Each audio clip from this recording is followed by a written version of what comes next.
The Watership Down Podcast is intended for listeners who are familiar with the plot. There will be spoilers. This episode is scripted, narrated, recorded and edited by Newell Fisher.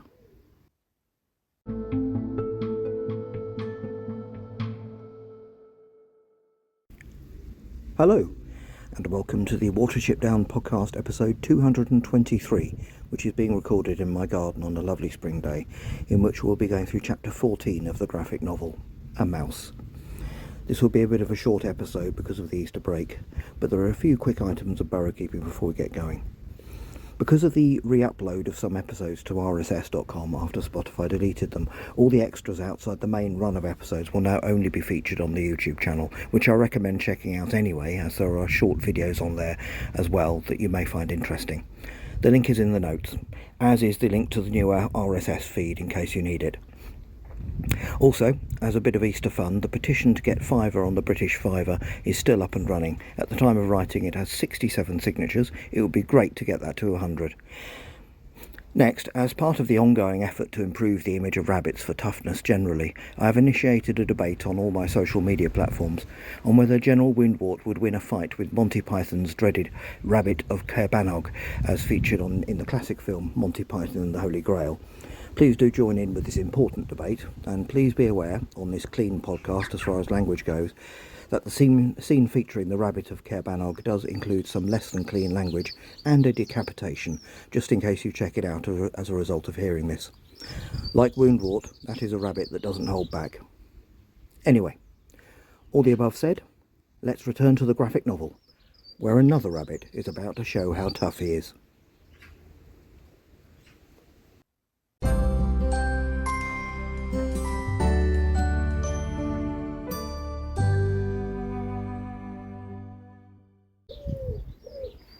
The graphic novel, Chapter 14, A Mouse. Chapter 14 of the graphic novel has 6 pages and covers the last 6 pages of Chapter 20, A Honeycomb and a Mouse, from the original novel, meaning that this chapter takes the same number of pages as the original to tell the same part of the story. We see an iron tree at the foot of Watership Down. Flying above it in the distance is a bird of some kind. Over 3 frames, a mouse runs over open ground. A closer view of the bird. It is a bird of prey, and it is looking down. The mouse again. Only now it is in the bird's shadow. Nearby, Hazel, Bigwig and Silver are sitting outside the entrance to the warren. Hazel is saying how lucky they were to get back with Holly. Bigwig replies that he'd like to try standing up to the Allil sometime. He points out the mouse out in the open, saying they are too much like it. Silver notices the bird, a kestrel. He expresses sympathy for the mouse, adding that it won't be long now. We see the kestrel begin its dive. Suddenly, over the page, Hazel bolts towards the mouse, causing Silver to cry out his name in shock. He is bolting towards danger. Reaching the mouse, he tells it to follow him. They run together, the kestrel close behind. It gains on them as Hazel looks back fearfully. Hazel dives into the entrance to the warren. The mouse is just behind him, the kestrel very nearly upon it. Hazel shouts, "Here, quick!" The mouse enters the run just in time as the kestrel crashes into the tree, enraged. Its wings still flapping, it screeches into the run angrily and then flies away, still screeching. Emerging back into the open, Silver suggests to Bigwig that he try standing up to that Allil. Hazel tells the mouse, "Bird gone, you safe," presumably in this simple lingua franca of the hedgerow. Bigwig asks Hazel what the point was of what he just did. They can't protect every small creature that can't get underground. The mouse looks at him, then at Hazel, who begins to reply that he had an idea. They are interrupted by Dandelion, who tells them that Captain Holly is awake. Hazel is surprised by this. He heard Holly crying out in the night as if he was losing his mind.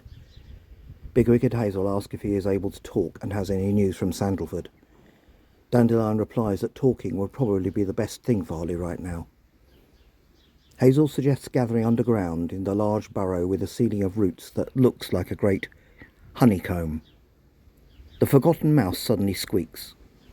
He says to Hazel in simple speech, having got his attention, that because Hazel helped him, sometime he will help him back. Bigwig is unimpressed, saying that apparently they are going to be living in a beehive alongside mice. What kind of rabbits are they?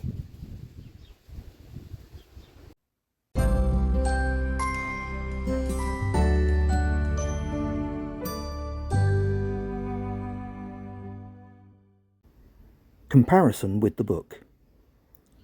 In this version of the story, there is no panic among all the rabbits to run underground when the kestrel is spotted, and it is Silver who spots the mouse as well as the kestrel. The naming of the honeycomb is more casual here, and the offer of help from the mouse doesn't come after a discussion about the honeycomb, which has already happened at the start of the previous chapter in this version, hence the shortened name of the chapter. Lastly, Bigwig's joke about living in a beehive with mice is an elaboration of his comment from the book, where he just suggests asking mice to dig a couple of burrows for them.